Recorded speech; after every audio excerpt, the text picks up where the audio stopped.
Welcome back to the round 23 Supercoach review video with me, JD. It is the final one for the year, and it's going to be a little bit of a different video this week. We're not going to do the line-by-line, player-by-player recap, because God, it doesn't matter. Season's over. But before we get into it, I'll just let you know, I probably will be taking a break between now and at least until after the draft trade period. So you won't be seeing weekly videos from me until then. But it's probably best, I guess, if you subscribe, turn notifications on if you do want to get the first of those videos when they return. Otherwise, I just don't know how you get access to them. You could try following me on Twitter, which is @JacksonDavey, which is the same as my YouTube name. But yeah, otherwise, I'm not really sure how that happens with the algorithms. Maybe they'll just start popping up when people start looking for Supercoach videos that time of the year. But what we will cover off today is, I guess, a final review of my rank and how I performed for the year.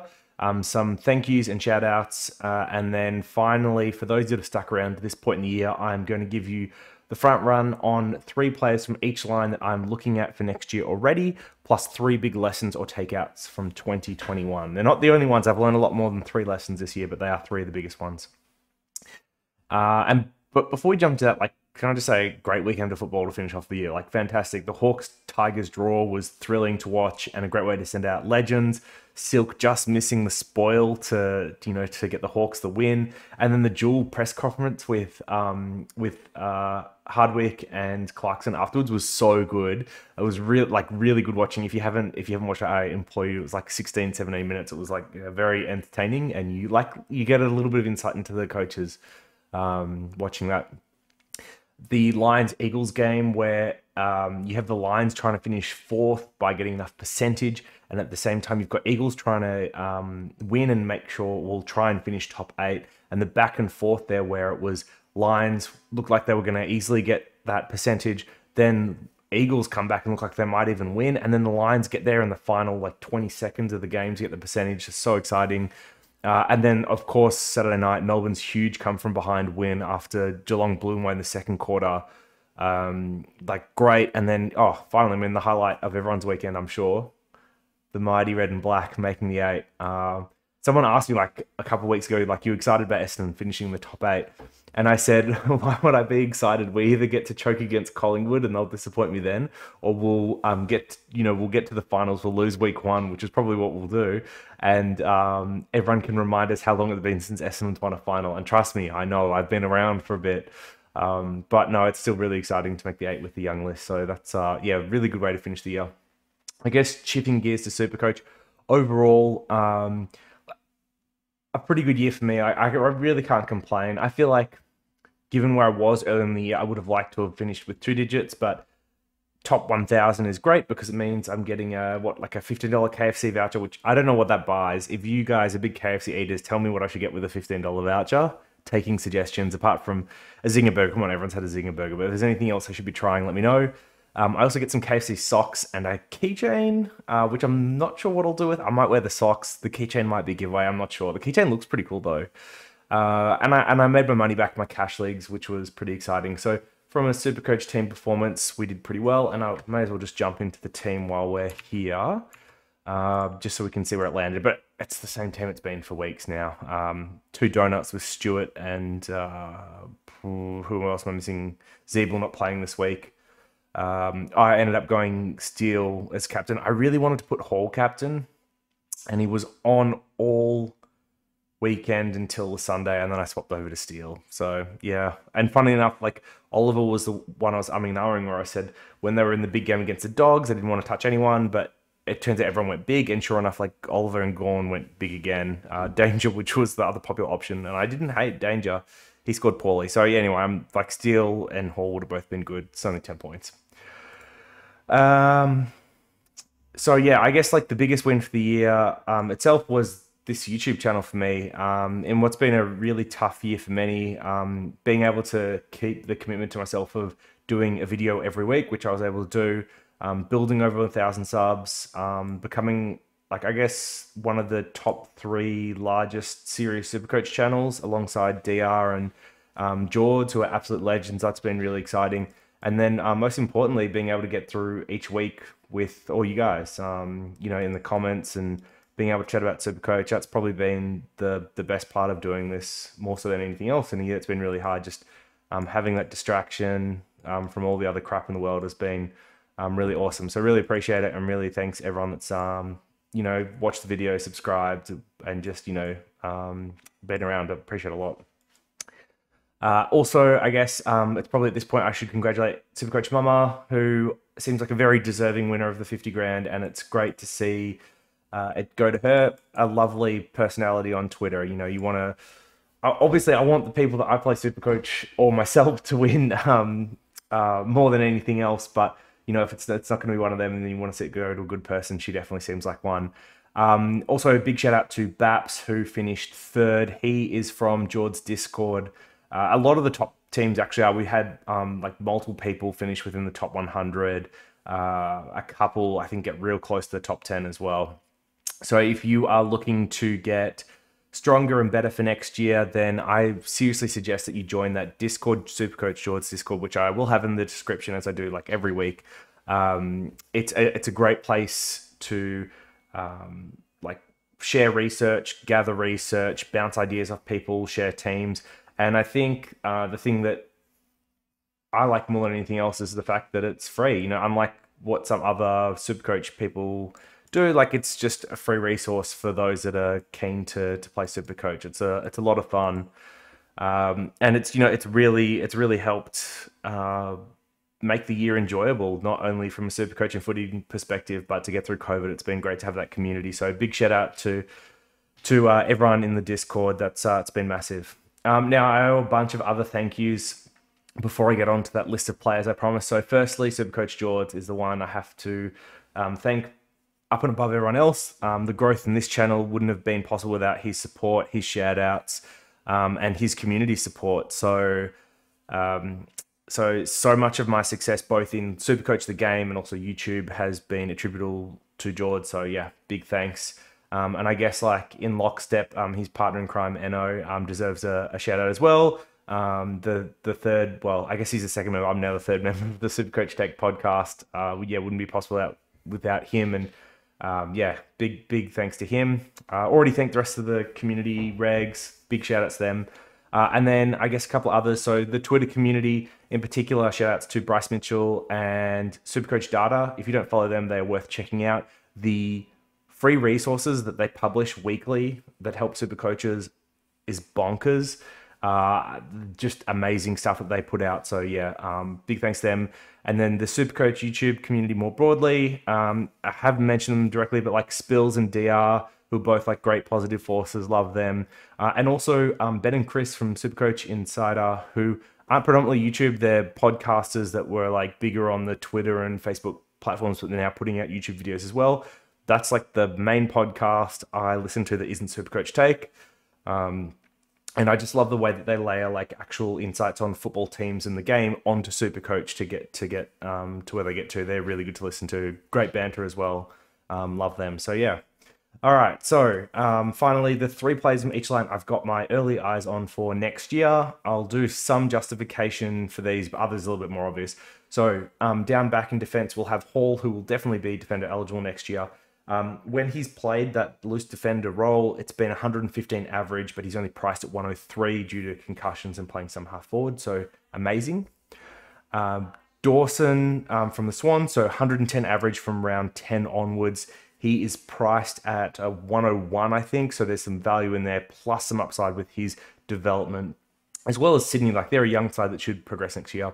And then finally, we should be making a rule, no GWS players, but there's one that I'll probably always break that for, and that's Whitfield, who I just can't quit.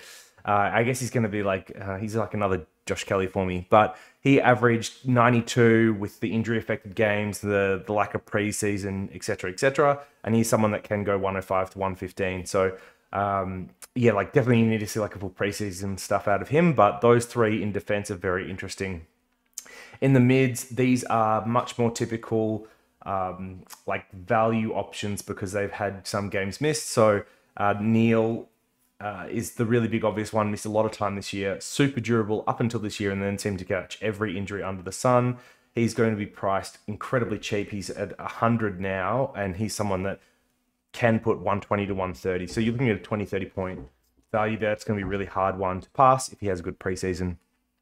Tom Mitchell is another one. So he obviously wasn't injured this year, but is the second year after he had the bad leg break, and just looked like he's starting to get some of his better form back, despite the Hawks kind of bottoming out from a list perspective.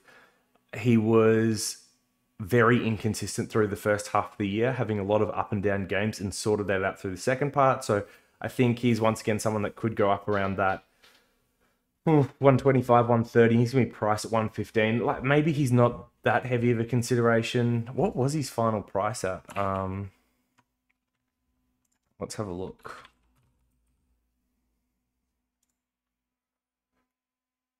Oh, his average was 117. Wow. So maybe he's only got 5 to 10 points in him, but oh, you can't really see this because my head. So like a 89, 76, 76, 88. These are not really Tom Mitchell scores through the first part of the year.